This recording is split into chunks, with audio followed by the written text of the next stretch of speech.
നമസ്കാരം, നിളാവിഷൻ വാർത്തകളിലേക്ക് സ്വാഗതം. പുറത്തൂരിന്റെ ചിരകാല സ്വപ്നമായ നായർത്തോട് കടവ് പാലം മാർച്ച് 1 മന്ത്രി PA മുഹമ്മദ് റിയാസ് നാടിന് സമർപ്പിക്കും. ഒരു നാടിന്റെ യാത്രാ ദുരിതത്തിന് മാർച്ച് 1 അറുതിയാകും.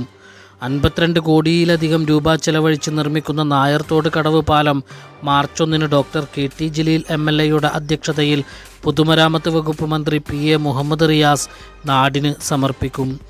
47 കോടി രൂപ പാലത്തിനും 5,45,00,000 രൂപ അനുബന്ധ പ്രവർത്തനങ്ങൾക്കുമായാണ് 2021 സംസ്ഥാന സർക്കാർ ഫണ്ട് അനുവദിച്ചത്. 2021 ജൂൺ മാസത്തിലാണ് പാലത്തിൻ്റെ പൈലിംഗ് പ്രവൃത്തികൾക്ക് തുടക്കമായത്. കോവിഡ് പ്രത്യാഘാതങ്ങളും കനത്ത മഴയെ തുടർന്ന് പുഴയിലെ ഒഴുക്ക് വർദ്ധിച്ചതും നിർമ്മാണത്തിൻ്റെ ആദ്യഘട്ടങ്ങളിൽ ചെറിയ തടസ്സങ്ങൾ സൃഷ്ടിച്ചിരുന്നു. പാലത്തിൻ്റെ പ്രധാന സ്ലാബ് പണികളും മധ്യഭാഗത്തെ ആകർഷകമായ ആർച്ചും പൂർത്തിയായി കഴിഞ്ഞു. ഇതുവഴി ദേശീയ ജലപാതയും കടന്നു പോകുന്നുണ്ട്. ദീർഘകാലത്തെ കാത്തിരിപ്പിനൊടുവിൽ ഈ പാലം യാഥാർത്ഥ്യമാകുന്നതോടെ പടിഞ്ഞാറേക്കര ഭാഗത്തുള്ളവർക്ക് താലൂക്ക് ആസ്ഥാനമായ തിരൂരിലേക്കെത്താനുള്ള ദൂരം പകുതിയായി കുറയും. പുറത്തൂരിൻ്റെ വികസന ശില്പി എന്നറിയപ്പെടുന്ന NP അബ്ദുറഹീമിൻ്റെ സ്വപ്ന പദ്ധതി കൂടിയാണ് നായർത്തോട് കടവ് പാലം.